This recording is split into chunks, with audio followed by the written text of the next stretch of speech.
Olá, boa tarde. Vamos a mais um fato no canal Histórias e Fatos que a Vida Conta. O fato que vou narrar a vocês agora é uma história rápida, é uma história real que ocorreu no município de Queluz no final dos anos 80, né? Um fato triste. É, é aquele encontro que muitas vezes acontece entre as pessoas, entre várias vidas ao mesmo tempo, que um vem para prejudicar o outro ou para ajudar. Mas a maioria das vezes é para prejudicar, né? E acaba trazendo um resultado trágico, né? Resultado desse encontro de várias pessoas não é bom. Há bons resultados e maus, né? E é o que eu vou narrar a vocês agora. Rapaz, sabe aquela coisa de quando você parece que realmente está num dia que nem num dia de sorte e depois você consegue, quando você consegue contornar e se sair bem na situação, você para e pensa, poxa, por que esse encontro, né? Meu e dessas pessoas, né? De nossas almas, digamos assim, aqui embaixo, para dar um resultado desse, para um desentendimento desse, e se eu não tivesse aí uma manobra rápido, poderia ter sido pior, né? Aí você para e pensa, né? Por que certas coisas na vida das pessoas, né? E de todas as pessoas já passaram por isso. E vão passar muitas e muitas vezes, assim como eu. Mas esse encontro não teve volta, não teve tempo de pensar. Havia ali um fazendeiro, ele trabalhava tirando leite, tinha muita vaca, era uma pessoa bem de vida, tinha sítio, ele não tinha carro. E ele trabalhava muito, só trabalhava. E quando ele passava no sítio em casa para tomar um café, que era difícil, quando ele estava trabalhando juntando o boi dele, umas duas, três vezes que eu vi ele se queixava que tinha uma úlcera, que ele comia aquele bolo que a minha mãe fazia com fubá, ele gostava, mas ele, coitado, reclamava dessa situação. Era um homem de virtude, trabalhador, que não merecia nunca o que aconteceu em sua vida naquele dia, nesse trágico encontro aí, né?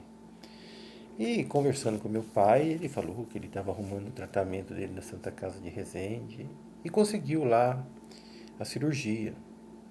Deu o dia da cirurgia, vai vendo só, né? As pessoas que se encontraram nisso, vocês vão entender, eram pessoas praticamente da mesma cidade, salvo um que era o bandido da história. Ele estava lá na rodovia Presidente Dutra, esperando um ônibus da Martim que vinha, aquele ônibus amarelo e tal, quando veio uma Kombi e ofereceu carona. Passou e o cara não para da carona. E o cara não queria parar porque o cara já sabia o que estava atrás dele. Ele parou, aí insistiu, não entra, entra. Ele não queria ir, que o ônibus já vinha vindo logo atrás, já estava na hora. E o cara, por sua vez, ia até encher os passos com essa Kombi e ele ia embocar pro mato. Vocês vão entender o que verdadeiramente estava ocorrendo. Insistiu, insistiu, ele entrou. Quando ele entrou, a Kombi andou alguns metros na Dutra e já se percebeu o som da sirene da Polícia Rodoviária Federal atrás. A gente sabe que a Polícia Rodoviária Federal tem um trabalho eficiente, de parabéns, mas trabalham com um contingente bem menor, né? E veio o policial fazendo acompanhamento, tocando a sirene. Quer dizer, ou ele ia apavorar o motorista, ia se entregar, que o motorista da Kombi, a Kombi era roubada, ele estava em fuga, e os dois não sabiam, tanto o outro que era morador da região ali, pescador, que insistiu para ele pegar a carona, e ele que era o fazendeiro, coitado, que entrou no último segundo para perder sua vida. E o policial tocando a sirene, com certeza com a intenção, né? Naquela época não existia celular, né? Mais à frente, quando chegar em Itatiaia, existe mais policiais e eles vão barrar ele de uma forma ou outra, né? Que ali, né, poderia pedir ajuda com a PM de Resende, Itatiaia e com a própria polícia rodoviária à frente. Ele foi seguindo ali. Quando ele avistou a Ponte das Marrecas, ele disse a eles assim: até aqui a gente chegou, daqui para frente a gente não vai a lugar nenhum. Acelerou a Kombi, direcionou ao rio, jogando ela por entre o rio, que já era baixinho, e as pedras.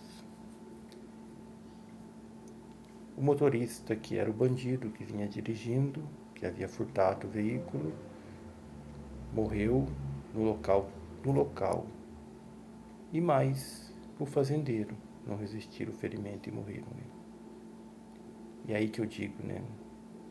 Será que existe a hora errada, o lugar errado?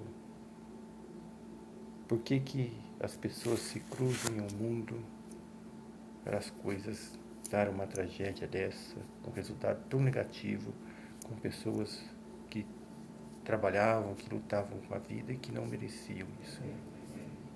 Por outro lado, o policial que vinha na viatura da Polícia Rodoviária Federal era conhecido também, porque era da região de Areias. Todos eles eram na região de Areias e Queluz. Ele também não teve culpa, né? Estava cumprindo o seu trabalho, não disparou nenhum tiro, estava só fazendo um acompanhamento. Mas esse marginal achou por bem vitimar os três, ao invés de deixar os três descer, ou até mesmo usá-los como um escudo até se entregar, né?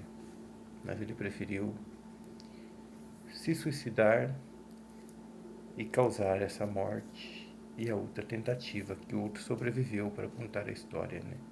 E carregar aí o peso de ter convidado o amigo para pegar carona, a carona da morte, na Kombi roubada.